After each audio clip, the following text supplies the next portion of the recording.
Good morning everyone. आप सभी लोगों का स्वागत है। आज 15 सितंबर है तो दैनिक जागरण के राष्ट्रीय संस्करण न्यूज़पेपर ने पीटी मेंस और इंटरव्यू और कौन कौन से न्यूज़ को कवर किया गया उसे हम लोग देखेंगे, आगे बढ़ेंगे। आज 67 बीपीएससी का रिजल्ट आया है मेंस का।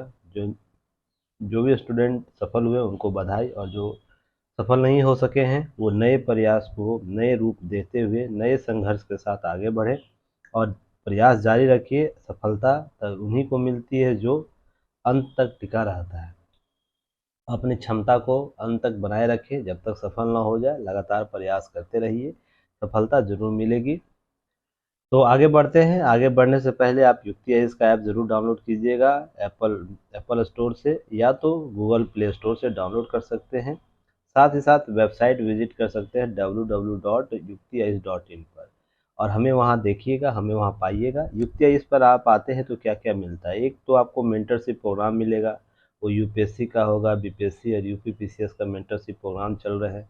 आपको आंसर राइटिंग प्रोग्राम चलाया जाता है, साल भर आंसर राइटिंग प्रोग्राम चलाया जाता है। युक्ति ऐसे एकमात्र ऐसा प्लेटफॉर्म है जो को 1 साल तक आंसर राइटिंग प्रोग्राम कंटिन्यू चलता है, नॉन स्टॉप चलता रहता है। तो आप इसे भाग ले सकते हैं। जैसे यूपीएससी के लिए, यूपी पीसीएस के लिए और बीपीएससी के लिए आप आंसर राइटिंग प्रोग्राम ज्वाइन कर सकते हैं। साथ ही साथ फुल टेस्ट लेंथ आपको अवेलेबल है यूपीएससी के, यूपी पीसीएस, बीपीएससी या इस प्रकार के जितने भी हिंदी स्टेट पीसीएस है सभी के लिए आपको फुल लेंथ टेस्ट आपको अवेलेबल है। मान लीजिए 499 में आपको 250 से टेस्ट अधिक अवेलेबल कराए गए हैं। साल भर आप टेस्ट की तैयारी कीजिए। होता क्या है कि स्टूडेंट एग्ज़ाम जब नोटिफिकेशन आता है तो जोर पकड़ते हैं कि हमको सिलेक्शन लेना है, और उसके बाद तैयारी करते हैं। तैयारी 1 वर्ष का होता है। पहले मेंस की तैयारी होती है, तब पीटी की तैयारी होती है। तो स्टूडेंट अलग फॉर्मेट पर रहते हैं, बाद में रिजल्ट किसी कारण फंस जाता है तो फिर खुद को दोषी और संस्थाओं को दोषी बनाते हैं। रीज़न इसके पीछे है, आप अपनी गलतियों को समझने का प्रयास कीजिए। आपको हमने 1 वर्ष का पैकेज दिया है टेस्ट सीरीज लगाने के लिए, 250 टेस्ट पर। आपको साल में 365 दिन होते हैं। औसतन हम आप पर डे आपको एक टेस्ट भी लगाए तो 250 दिन में आपको एक टोटल टेस्ट सीरीज कंप्लीट हो जाएगा। उसके बाद केवल आपको रिवाइज करने हैं शेष बचे हुए दिनों में। कम से कम 100 दिनों में आपको क्या करना है, टेस्ट रिवाइज करना है जो भी एरर हो गया है। तो यह प्रक्रिया आपको साल भर करनी होगी, और ये साल भर जब प्रक्रिया आप करते हैं तो आपका कोई भी एग्ज़ाम नहीं रुकेगा। आप जो भी पास आउट स्टूडेंट हैं उनके एग्ज़ाम पैटर्न को समझने का प्रयास कीजिए। वो सफल कैसे होते हैं, सफल ऐसे होते हैं वो सतत आपको प्रयास करते हैं, सतत 365 दिन प्रयास करते हैं। डेली 5 घंटे ही पढ़ते हैं, केवल 5 घंटे में ही वो कंटिन्यू 365 दिन पढ़ते हैं। पर जब बहुत से स्टूडेंट ऐसे होते हैं, जब एग्ज़ाम आता है पास तो आपको 8 घंटे, 9 घंटे, 10 घंटे पढ़ते हैं, बाकी का शेष दिन जो बच गया वो ऐसे ही 2-3 घंटे के साथ पढ़ाई स्टडी करते हैं, चीज़ें ये हो जाती है। तो प्रयास कीजिए 365 दिन। मैं बार बार ये बातें बोलता हूँ, 365 दिन आपको तैयारी करनी है, और 365 दिन के आधार पर ही रिजल्ट को आपको प्राप्त कर सकते हैं। चलिए आगे बढ़ते हैं। तो चलिए देखिए, पहले क्वेश्चन है, कुछ सुरक्षा बलों को लेकर चिंताएं हुई थी, कल कुछ शहीद हो गए हैं तो कल एनालिसिस नहीं करा सका कुछ कारण से।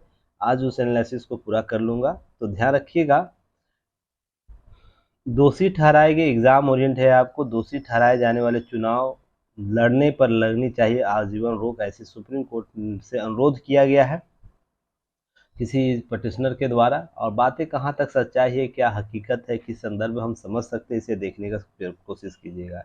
यह आपके यूपीएससी के जीएस पेपर 2 में जाएगा। जनप्रतिनिधित्व अधिनियम से संबंधित प्रश्न पूछ सकता है, या चुनाव सुधार में क्या नए बदलाव हो सकते हैं, किए जा सकते हैं, तो आप इसके संदर्भ में भी आपको आंसर पूछे जा सकते हैं। तो चलिए हम देखते हैं, प्रयास करते हैं, पहले मामला समझते हैं, उसके बाद चीज़ों को आपको मैं समझाऊंगा। हुआ क्या है कि सुप्रीम कोर्ट में अनुरोध किया गया है कि अदालत से दोषी ठहराए जाने वाले चुनाव लड़ने पर आजीवन प्रतिबंध लगाने का विचार किया जाए।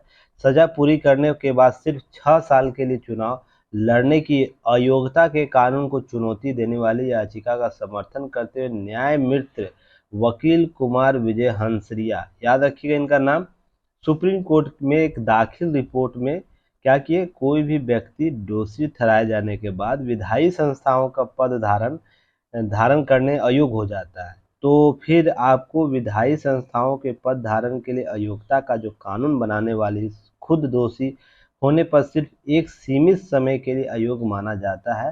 तो यह कहीं न कहीं समानता के अधिकार का उल्लंघन करता है, आर्टिकल 14 का उल्लंघन करता है। तो कानून निर्माताओं को विधायी संस्थाओं में पद धारण करने वाले ज़्यादा पवित्र होने की आवश्यकता है। याद आ गया आप लोग, कुछ दिन पहले ही मैंने कुछ माह पहले ही मैंने ये बोला था, जितना बड़ा पद हो उसकी नैतिक जवाबदेहिता उतनी ही अधिक होनी चाहिए। नैतिक जवाबदेहिता याद आ रहा है? पुराने स्टूडेंट होंगे, कमेंट सेक्शन में जरूर बताइएगा कि नैतिक जवाबदेहिता के बारे में मैंने क्या बोला था कि पद के साथ आपको ना नैतिक होना ही पड़ेगा, नहीं तो आप सार्वजनिक मंचों पर इसकी इसकी है न वकालत नहीं कर पाइएगा। भ्रष्ट आचरण वाले व्यक्ति अगर यह बोले कि हम लोकतंत्र के अस्थायी बनाना चाहते हैं, लोकतंत्र को और मजबूत बनाना चाहते हैं, तो क्या उसके इस बयान पर पब्लिक या जनता उसे जस्टिफाई कर पाएगी कि लोकतंत्र का हवाला उसके मुंह से निकल रहा है जो लोकतंत्र का हथियारा है। इसलिए मैंने बोला था, नैतिक व्यक्ति नैतिक पद का निर्माण करता है, नैतिक पद सृजित लोग नैतिक लोकतंत्र का निर्माण करते हैं, और यह नैतिकता ही आपके लोकतंत्र का आधार बनाएगा, मजबूत संगठन बनाएगा, मजबूत संस्थाओं का निर्माण करेगा, मजबूत हमें वैश्विक परिप्रेक्ष्य, राष्ट्रीय परिप्रेक्ष्य में लोकतांत्रिक स्वरूपीकरण का स्थान देगा। तो मैंने इसी के लिए पहले ये चीज़ें स्पष्ट की थी। आप हंसिया जी का याद रखिए, कानून निर्माताओं के संदर्भ में योग्यता को सीमित करने के लिए कानून अनुच्छेद क्या करता है? 14 के समानता के अधिकार का उल्लंघन करता है, ये बात माना है। अब सांसदों विधायकों के आपराधिक मुकदमे की जल्द सुनवाई और निस्तारण सुनिश्चित करने के लिए मांग की गई थी। इस मामले में वरिष्ठ वकील विजय हंसिया, याद रखिएगा हंसिया, इनके लिए सुप्रीम कोर्ट द्वारा न्यायालय के द्वारा एक न्यायमित्र के तौर पर नियुक्ति की गई थी। इस मामले में जब एक वकील अश्विनी उपाध्याय द्वारा सुप्रीम कोर्ट से अयोग्यता से संबंधित मामलों में क्या किए, कुछ प्रश्न किए थे जनहित याचिका के लिए, तो इनको एक न्यायमित्र सुप्रीम कोर्ट के द्वारा मुहैया कराया गया था, जिन्होंने अपनी रिपोर्ट में 13 सितंबर को हंसिया सुप्रीम कोर्ट के दाखिल की गई 19वीं रिपोर्ट, इनकी 19वीं रिपोर्ट है, लगातार वो अपनी रिपोर्ट देते रहते इस मामले में। उस रिपोर्ट में यह बातें की गई है कि वर्तमान में पूर्व सांसदों विधायकों के आपराधिक मुकदमों की सुनवाई कर रही देश भर की ऐसी ऐसी विशेष अदालतें अपने आप यहाँ लंबित मुकदमों का ब्यौरा और निस्तारण में देरी के कारण सहित हर महीने रिपोर्ट दाखिल करे, और हाई कोर्ट उन रिपोर्टों पर विचार करके उचित आदेश दे। और साथ ही साथ यह भी बोले हैं कि अयोग्यता से संबंधित कानून के संदर्भ में यह स्थिति जो इसमें लिखी गई वो स्थिति को स्पष्ट किया है।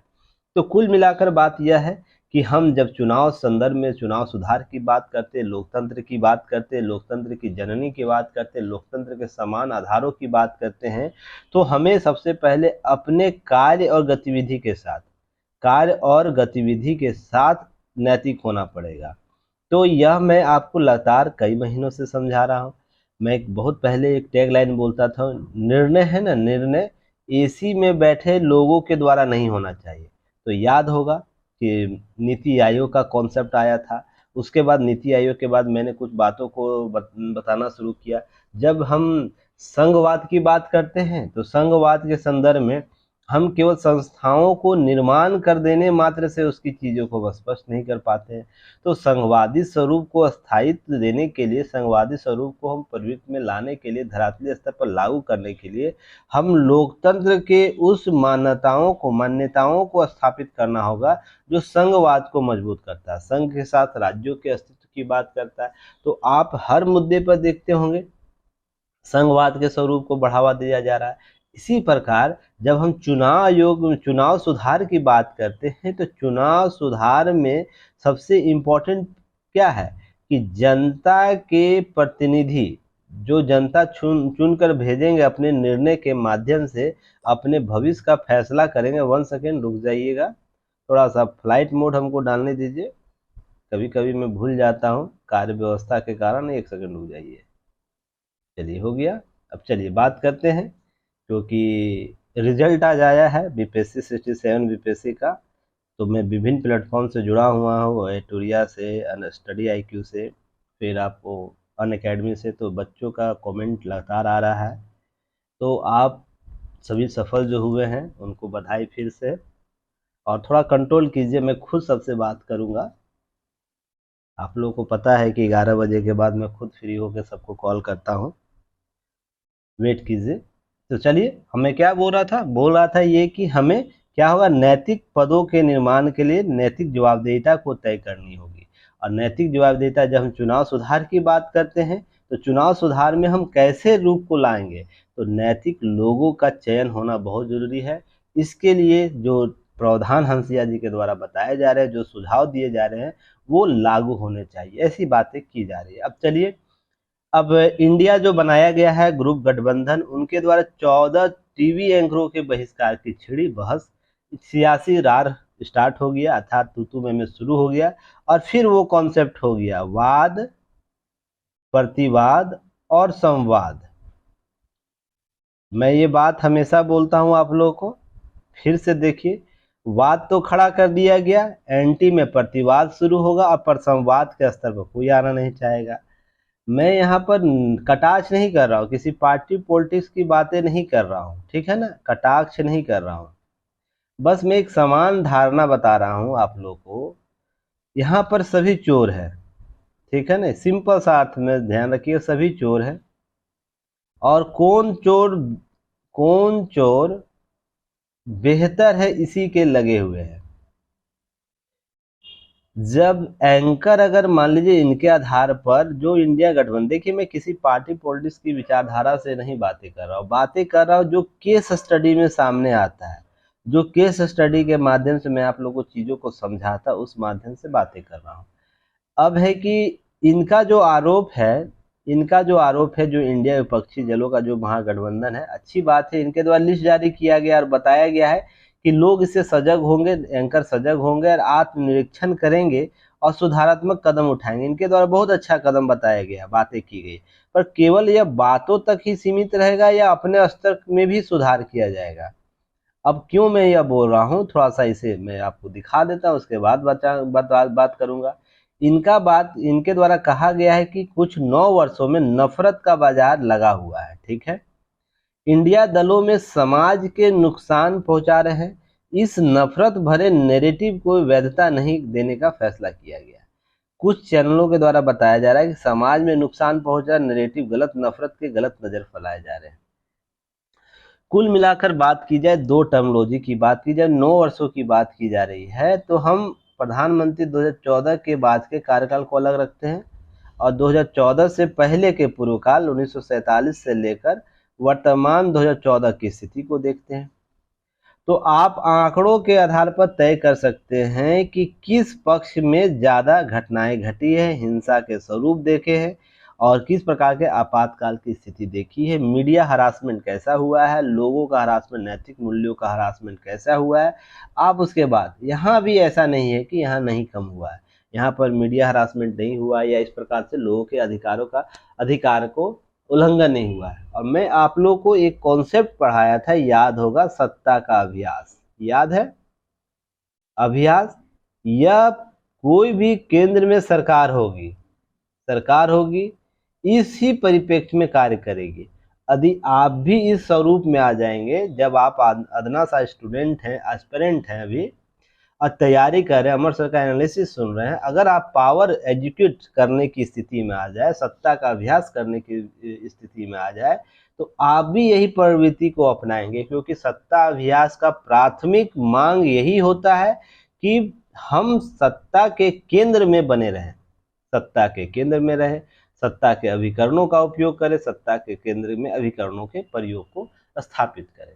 पहला और प्राथमिक मांग यही होता है। और मैंने आप लोग को पहले पॉलिटी की क्लास में सत्ता का अभ्यास क्या होता है मैंने आपको समझाया। सत्ता होना और सत्ता का अभ्यास करना दोनों आसमान जमीन का अंतर है। जैसे किसी राष्ट्र के राष्ट्रपति क्या होते, सत्ता है, ठीक है ना, एक प्रकार का सत्ता है, पावर, एग्जीक्यूटिव पावर को अचीव करते हैं, सत्ता सभी उन्हीं के नाम से होता है। कोई भी विदेशी शक्तियाँ, विदेशी देशों के साथ हम एग्रीमेंट करेंगे तो राष्ट्रपति का नाम होगा। पर सत्ता का अभ्यास कौन कर रहे हैं, कार्यकारी प्रधानमंत्री करते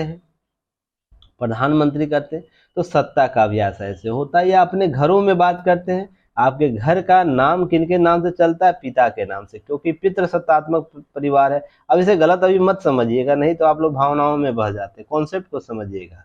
पितृसत्तात्मक समाज है तो आपके पिता से कुल का नाम आगे बढ़ता है, पर आपके घर में सत्ताभ्यास कौन करता है? पावर किनके पास होता है? आपकी माँ के पास होता है। सभी निर्णय घर के और जो भी निर्णय होंगे आपको माँ के रजामंदी से ही लिए जाते। तो यह ध्यान रखिएगा, सत्ता पिता के पास है पर सत्ता का अभ्यास आपकी माँ कर रही है, आपकी बहन कर रही है, आपकी कोई भी लेडीज है वो कर रही है। ध्यान रखिएगा, यही मूल अंतर को समझने का प्रयास कीजिएगा। तो इसी क्रम में आप समझते हैं कि 14 टीवी एंकरों का जब बहिष्कार किया जा रहा है कि नफरत की दुकान क्या हो रही, परोसी जा रही, या एक नैरेटिव के माध्यम से चीजें की जा रही, केवल एक पार्टी को सपोर्ट किया जा रहा है, बातें ऐसी की जा रही, कुल मिलाकर बातें सही लग रही है। पर वहीं दूसरी तरफ जब नफरत की दुकान जो बातें की जा रही है, जब एक खास धर्म को, सनातन को टारगेट किया जाता है, तो फिर आपकी चुप्पी क्यों लगी रहती है? यही दो राह पर चलने वाली प्रवृत्ति आपके कार्यक्रम पर शंका उत्पन्न कर देती है, और कुछ नहीं है। आप शंका के घेरे में आएंगे और आपसे सवाल किया जाएगा। दोष यह नहीं है कि कोई एंकर आपको नफरत की दुकान वाला कॉन्सेप्ट चला के चल रहा है, दोष यह है कि डिमांड वही है, ठीक है ना? तो सप्लाई आप भी उस तरफ, आप टीवी खोल के आप अपना चैनल खोलिए, तो आपके पास कैसे, मेरे पास अभी व्यू आते 343 345, किसी दिन मजे में आएगा तो 1000 व्यू जाएगा, ठीक है ना? अभी मैं नाच गाना वाला कॉन्सेप्ट लगा दूं, अगर नाच गाना वाला, गाना वाला हिंदू मुस्लिम और लैला मजनू करना शुरू कर दूं, तो यही व्यू मेरा लाखों में चला जाएगा। तो आप स्वयं समझ सकते हैं डिमांड किधर है। डिमांड उधर है जहां पर मसाले हैं, तो यह आपके भी माध्यम से मसाले ही परोसे जाएंगे, इस कॉन्सेप्ट को समझिए। तो पब्लिक प्राइवेट पीबीटी कंपनियां जो होती है आपके भावनाओं से नहीं चलती है, ठीक है ना? आप अपना काम कीजिए, आपका काम है जनता को बेहतर सुविधाएं देना। सत्ता में आइएगा तो सत्ता में आने के बाद आपको बेहतर सुविधा देना है, सेवा आपूर्ति करना, न कि यह निर्धारित करना है कि कौन क्या करेगा, कौन क्या नहीं करेगा, कौन किसे हम अपने कॉन्सर्ट में बुलाएंगे। यही एंकर मान लीजिए, या इस प्रकार के एंकर आपको ही भाव देना बंद कर देंगे, पूरा एंकर मीडिया आपको भाव देना बंद कर दी, तो फिर आपके कॉन्सेप्ट को कौन जनता तक पहुंचाएगा? या इस संदर्भ को समझने का प्रयास कीजिए। दोनों दो धारी तलवार है, इसे समझने का प्रयास कीजिएगा। आप जिधर तेज कीजिएगा ना, उधर ही हाथ आपकी कटेगी। इसलिए सभी व्यक्तियों को अपने कार्य करने चाहिए, अपनी क्षमताओं के बाहर जाकर कार्य नहीं करने चाहिए। अर्थात आपका काम क्या है? जनता के हितों को रखना, जनता के मुद्दों को रखना, जनता के मुद्दों को आप अपने सत्ता आने के बाद उनको सर्वाधिक सेवाओं की आपूर्ति करना, न कि कौन टीवी एंकर क्या कर रहा है, कौन पीवीटी कंपनियां क्या कर रही है, कौन किस प्रकार से कार्य कर रहा है। नहीं तो आप पर भी सवाल समय आने के बाद पूछे जाएंगे जब आपके कार्यकाल में, और पहले भी ऐसा हुआ है। तो आप डायरेक्ट सुधर सीधे आ जाइएगा। इंडिया के जो भी लोग हैं, क्या इंडिया के जो लोग हैं उसमें भ्रष्ट लोग नहीं है? पहले उसको सुधार कीजिए। कितने ऐसे पार्टी के नेता जिन पर केस चल रहा है, उस पर कार्यवाही चल रही है। अभी सिपरी का रिपोर्ट मैंने आप लोग को हाल ही में पढ़ाया। कितने अरबपति लोग हैं, कभी नैतिकता के आधार पर आपने पूछा इतना अरबपति लोग हमारे पार्टी में कैसे आ गए हैं? तो ये चीज समझने की जरूरत है, आप किस प्रकार के संदर्भों को एग्जाम्पल के तौर पर सेट करना चाहते हैं। अभी छोड़ दीजिए, अभी भाजपा क्या कर रही नहीं कर रही उसका अपना मत है, वो अपना काम करेगी। आप अपने मत को, एजेंडे को कैसे जनता के पास रख रहे हैं, ये ज़्यादा इम्पोर्टेंट हो जाता है। रही थोड़ा सा आपको वैचारिक परिवर्तन करने चाहिए। आपसे जब प्रश्न पूछेगा स्टूडेंट के तौर पे, एज ए एस्पिरेंट आपको क्या जवाब देना चाहिए कि पार्टियों को क्या होना चाहिए? सेवा आपूर्तिकर्ता के तौर पर कार्य करना चाहिए, जनता के हितों के संदर्भ में, लोक कल्याणकारी राज्य के संदर्भ में और लोकतांत्रिक मूल्यों को स्थापित करने के लिए। उसके अलावा उसको कोई गतिविधि नहीं होनी चाहिए। किसी प्रकार का हर मुद्दे पर राजनीति करने की आवश्यकता नहीं है। नहीं तो राजनीति आपको जब आपके साथ जब राजनीति की जाएगी तो फिर आपको, आपके पेट में दर्द उठेगा और फिर आप लोकतंत्र की हत्या का सवाल उठाएंगे। ये सब मामले आपको ध्यान रखना है। चलिए, पीटी फैक्ट है, भ्रष्टाचारियों को निपटने के लिए मददगार होगा BCRIMS पोर्टल। अर्थात ध्यान रखिएगा, दिल्ली के उपराज्यपाल जो वीके सक्सेना जी है 21 सितंबर को राजनिवास से एक पोर्टल जारी करेंगे, जिसे हम बहुप्रतीक्षित सतर्कता शिकायत सूचना प्रबंधन प्रणाली कहेंगे। आपको अगर भ्रष्टाचार से संबंधित मामले में प्रश्न पूछा जाए और आप केस स्टडी के तौर पर या एग्जाम्पल के तौर पर रखेंगे, तो इस कॉन्सेप्ट को जरूर रखिएगा, क्योंकि यह बेहतर कॉन्सेप्ट लेकर आ रहा है दिल्ली सरकार। ध्यान रखिए, पोर्टल भ्रष्टाचार शिकायतों को निपटाने करने के लिए उनकी निगरानी, पारदर्शिता, गोपनीयता साथ त्वरित कार्रवाई की मदद करेगा। इसे लॉन्च होने के बाद भ्रष्टाचार के खिलाफ भौतिक रूप से स्वीकार नहीं किया जाएगा, न ही संज्ञान लिया जाएगा खिलाफ। ध्यान रखिएगा, यह कदम शिष्टाचार के खिलाफ शिकायतों निपटान को लेकर इस वर्ष मई में हुई समीक्षा बैठक के बाद की गई। इसमें कैसे पता लगे, ये आंकड़े दिए गए हैं, इसको राइट डाउन कर लेना आप लोगों को, क्योंकि जो चीजें लिखी गई है उसी चीज को क्या व्याख्यात करना, ठीक है ना। इतना तो आप लोग काम कर ही सकते हैं, आप लोग हमारे पुराने स्टूडेंट हो, आप लोग चीज़ों को समझते हो। नए स्टूडेंट है, वेट कीजिएगा, 5-10 दिन मेरे वीडियो को सुनिए, समझिए, और उसके बाद आकलन स्वयं करिएगा एग्जाम में जो प्रश्न पूछे जाते हैं। क्योंकि आज पिछले पिछले नहीं, विगत कुछ दिन में हमारे आंसर राइटिंग प्रोग्राम का और दैनिक जागरण न्यूज़पेपर एनालिसिस का जो जांच होगा, वो यूपीएससी के एग्जाम में पूछे गए प्रश्न से आप लोग आकलन कीजिएगा कि प्रश्न क्या पूछे जाएंगे। वेट कीजिए, 1-2-3-4 दिन, एक सप्ताह के अंदर सारे क्लियर हो जाएंगे। क्या आपके लिए युक्ति आईएएस जो लेकर आया है वो इम्पोर्टेंट है या नहीं, या ऐसे में हवा में बात करता हूँ, ठीक है ना। और मुझे परखिएगा उसी आधार पर, ऐसे मत परखिए कि मैं क्या आप लोगों को समझा रहा हूँ, बहुत सी बातें मैं कर दूँ फिर आपको एग्जाम में वो प्रश्न ही नहीं टैली करे, तो फिर फायदा किस चीज़ का, क्या करने का मतलब, नहीं करने की जरूरत होगी। एग्जाम में टैली करेगा तो इसके अलावा आपको कुछ करने की जरूरत नहीं पड़ेगी। अब चलिए केस स्टडी लीजिएगा कि विधानसभाओं में पेपर लेस होने के बाद प्रति वर्ष बच सकते 340 करोड़ रुपया। अब ध्यान रखिएगा, केस स्टडी में क्यों यह बोला हूं, अब इसको किसी टॉपिक में क्यों नहीं रखा हूं, तो ध्यान रखिएगा, सरकार के पास नवाचार के नए कॉन्सेप्ट जब डेवलप होते हैं, नवाचार नई प्रौद्योगिकियां डेवलप होती है, तो उसका जब इम्प्लीमेंटेशन किया जाता है, उसे धरातल स्तर पर लागू जब किया जाता है, तो उसके लाभ ऐसे ही प्राप्त होते हैं। अब 340 करोड़ प्रति वर्ष बचाए जाएंगे, तो हम 5 साल की बात कर ले एक सरकार के कार्यकाल की, तो लगभग 1600 करोड़ रुपया आपके बचेंगे। तो बहुत से राज्यों के विभागों का इतना पैसा नहीं मिलता है, 1600 करोड़ रुपया। तो सोच के देखिएगा। और भी इसके विस्तृत रूप में, केवल यह विधानसभाओं की बात हो रही, पंचायत स्तर पर लागू किए जाएंगे और भी नगर पालिकाओं स्तर पर लागू किए जाएंगे। अर्थात टॉप टू बॉटम प्रशासन पर जब यह लागू किया जाएगा, तो हम इससे हजारों करोड़ रुपया बचा सकते हैं प्रति वर्ष। और यह किसी न किसी रूप से बचे हुए पैसे हम कहाँ दे पाएंगे, जन कल्याणकारी योजनाओं में इसे इन्वेस्ट कर पाएंगे। तो यह कहीं ना कहीं केस स्टडी यह देता है कि हमें शासन प्रशासन को कैसे नवाचारी बनाने की आवश्यकता है, ठीक है ना। वही कार्य पहले चल रहा था विधानसभा पेपर के साथ चल रहा था, तो पेपरलेस बनाया गया, उसे पेपर को समाप्त किया गया और इलेक्ट्रॉनिक माध्यम से जब किया जाने लगा, वही काम है, कार्य गतिशीलता भी आ गई और हमें उसका रिजल्ट भी, आउटपुट भी आपको 1 साल में मिल गया। इस चीज को समझिएगा। कुछ प्रश्न है, जैसे पेपरलेस होने वाला पहला राज्य बना था हिमाचल प्रदेश, तो आप इस आंकड़े को देख लीजिएगा। साथ ही साथ एक कॉन्सेप्ट लाया गया था जिसके माध्यम से सभी लोग पेपरलेस हो रहे हैं, वो क्या है, ई विधान एप्लीकेशन, जिसे हम लोग NEVA कहते हैं, नेवा, याद रखिएगा, नेवा के माध्यम से, ई विधान एप्लीकेशन के माध्यम से विधानसभाओं को पेपरलेस बनाने के लिए योजना चली थी, जिसमें आपको जितने भी योजनाएं थे, सरकारी कामकाज थे विधानसभाओं के, इसी के माध्यम से होने थे, डिजिटल मोड में होने थे। संसदीय कार्य मंत्रालय ने राष्ट्रीय ई विधान एप्लीकेशन को अपनाने के लिए पिछले साल 18 राज्यों, जिसमें से राज्यों का नाम याद रखना, पंजाब, उड़ीसा, बिहार, दोनों सदनों के लिए, जहां द्विसदनीय व्यवस्था है वहां दोनों सदनों के लिए।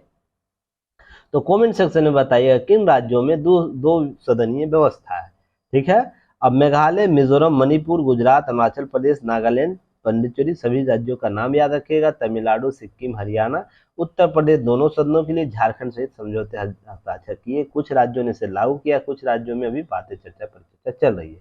केंद्र सरकार ने इस योजना के लिए 673.94 करोड़ रुपया आवंटित किया है। तो कुल राशि और उत्तर पहाड़ी राज्यों का जो वितरण होता है वही सेम टू सेम यहाँ है।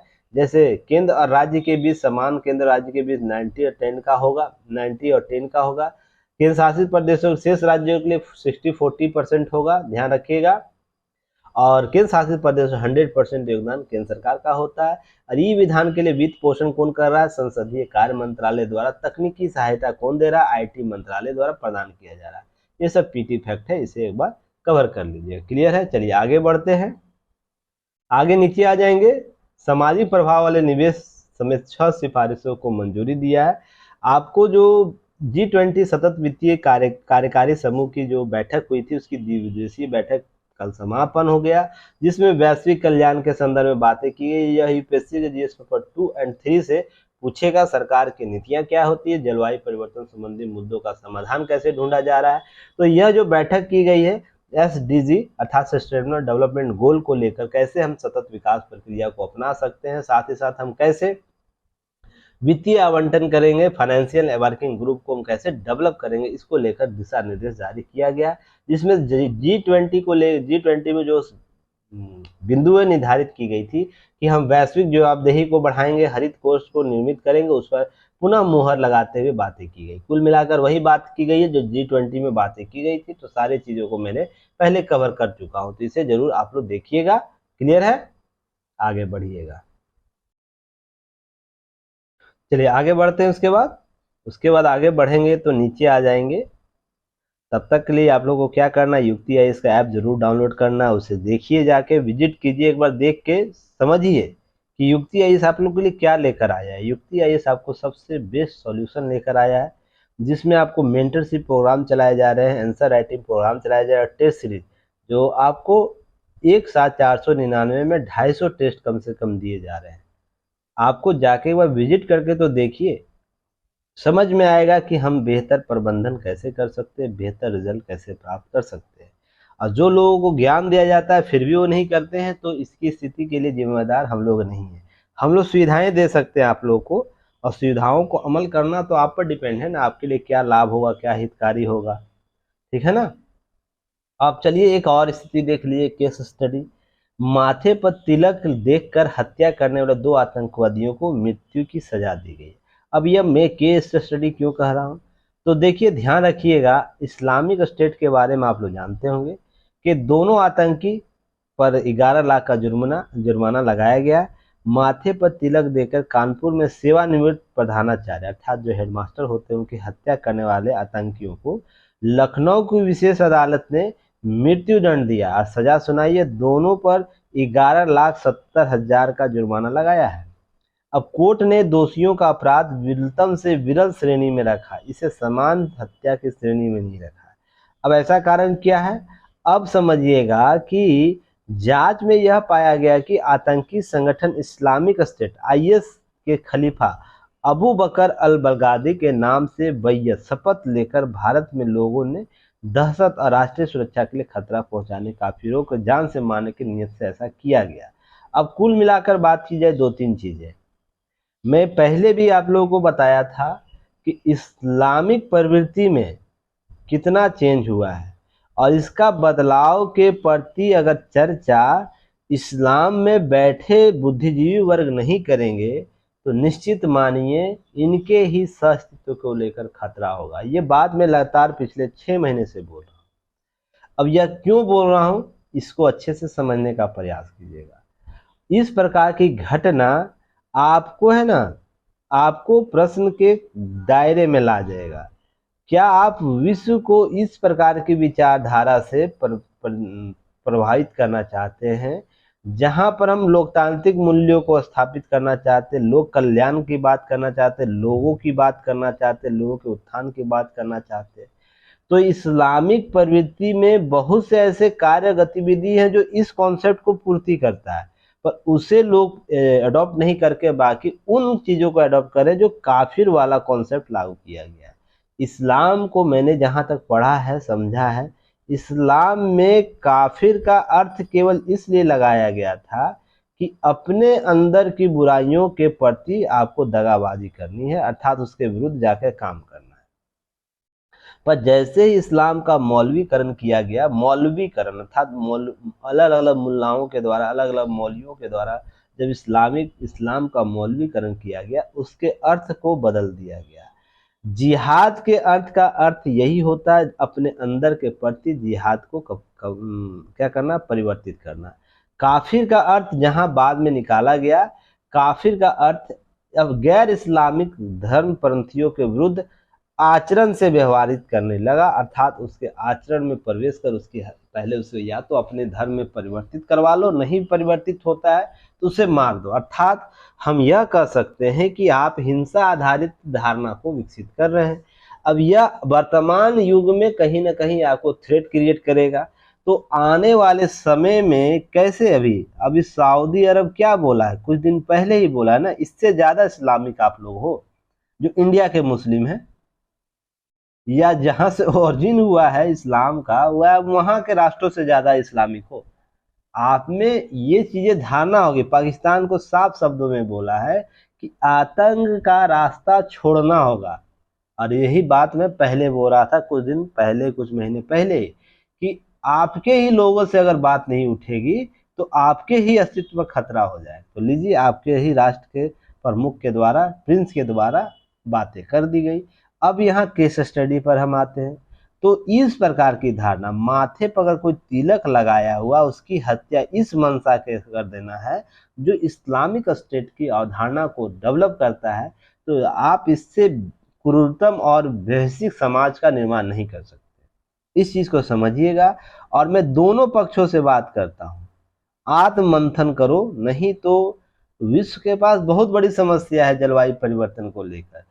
जब पृथ्वी ही नहीं रहेगा तो फिर आप इस प्रकार के थेथोलॉजी वाला कॉन्सेप्ट लेकर कितना दिन रहोगे।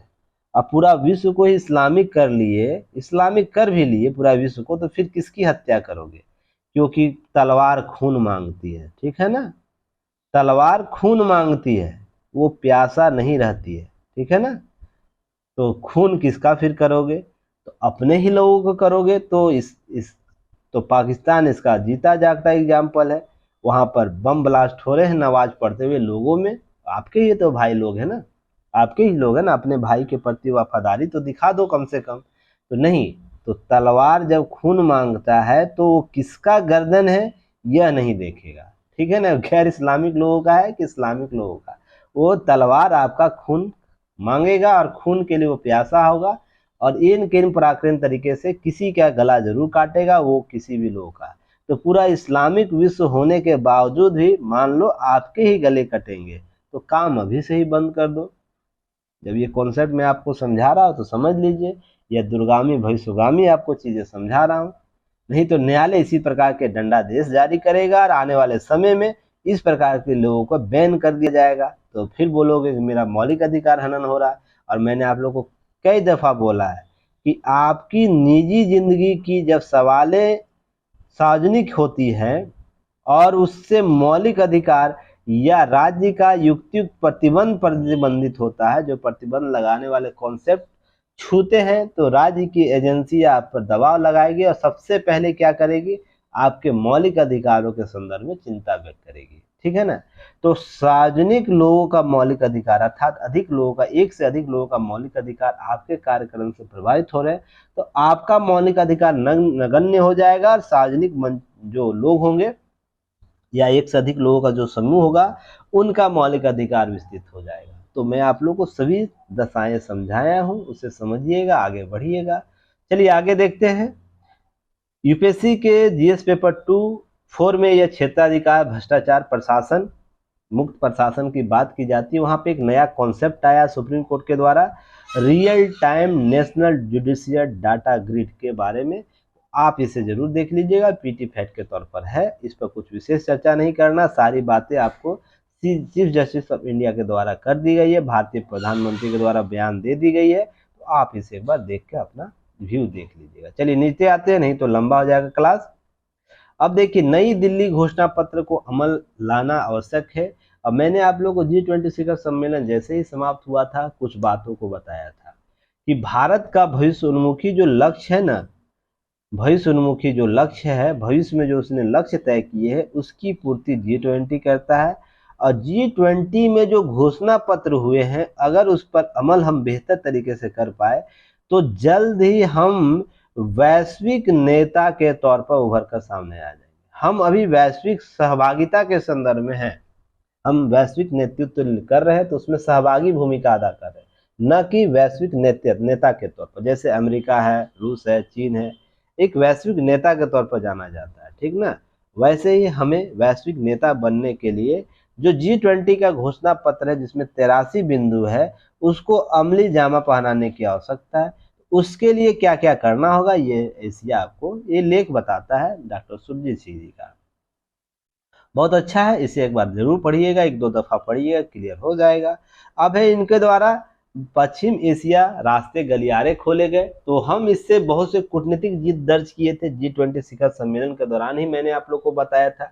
यह भारत के पूर्व से पश्चिमी एशिया से लेकर पश्चिम एशिया तक के यूरोप तक के लिए हम क्या कर रहे हैं, रास्ते ढूंढ रहे हैं, जिसमें हम स्वेज नहर की निर्भरता को भी कम पर कर पाएंगे। साथ ही साथ हम क्या करेंगे, हम नए विकल्प को दे पाएंगे।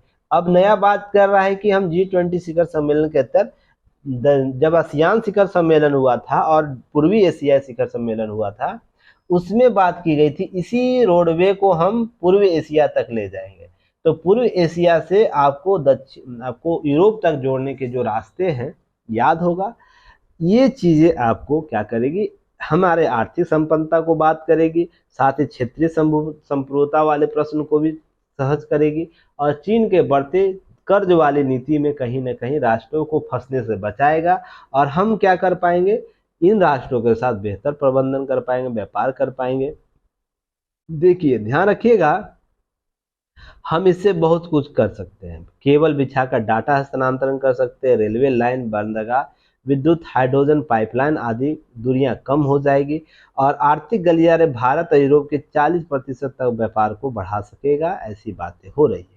अब व्यापार को बढ़ावा मिलने से साथ साथ इस गलियारे के माध्यम से स्वेज नहर पर व्यापार की निर्भरता कम होगी, और दूसरी तरफ भारत एवं यूरोप के बीच होने वाले व्यापार लाल सागर, स्वेज नहर, भूमध्य सागर के मध्य से होता है, तो चीन के बढ़ते प्रभाव को कम करने एवं मध्य एशिया के देशों से संबंधों को स्थापित करने का मौका मिलेगा, और रूस यूक्रेन पर अपनी निर्भरता को कम करने एवं कुशल श्रम शक्ति को के लिए बूढ़े होते यूरोप के लिए भारत व्यापार की जरूरत है, भारत के लोगों की जरूरत है। तो इसलिए यह मल्टीटास्किंग जो रोडवेज है वो कहीं ना कहीं बेहतर उपयोगी लाएगा। उसके बाद बात की गई मध्य एशिया में रेलवे कनेक्टिविटी की बात की गई है। G20 में आर्थिक विकास के नए बात की गई है, इंफ्रास्ट्रक्चर की बात की गई है, डिजिटल डाटा इंफ्रास्ट्रक्चर की बात की गई है। सभी कहीं ना कहीं आपको हमें क्या करता है, हमें उद्योगों के प्रतिस्पर्धी व्यवहार उत्पन्न करने के लिए मूल संरचना में डेवलप करने के लिए बातें की जा रही है। कुल मिलाकर बात की जाए तो ई कॉमर्स हुआ, इंजीनियरिंग हुआ, ऑटोमोबाइल्स इंजीनियरिंग, सभी पार्ट देश जो भी हमारे गुड्स एंड सर्विस है उसमें हमें वृद्धि कराएगी, उसके आयात और निर्यात में। तो भारत सृजन तभी बढ़ेगा जब G20 अध्यक्षता में की गई बैठकों को सुनहरा अवसर के तौर पर तब्दील कर पाएगा। तो आने वाले समय में डिपेंड होगा क्या भारत वैश्विक नेतृत्व के उस पायदान पर पहुंच पाएगा जहां से वो डिसीजन दे सके किसी को। जैसे अमेरिका सुना देता है ना कि रसिया के साथ हथियार खरीदोगे तो रसिया पर प्रतिबंध हम लगा देंगे, तो इस प्रकार के डिसीजन ओरिएंट जब हम ऑर्डर देने लगेंगे तो हम वैश्विक नेता कहलाएंगे। अभी हम केवल सहभागी नेता के तौर पर जाने जाते हैं, तो जल्द ही इसका समाधान ढूंढा जाएगा। तो चलिए फिर कल हम मिलते हैं एक नए न्यूज एनालिसिस के साथ, तब तक के लिए धन्यवाद, जय हिंद।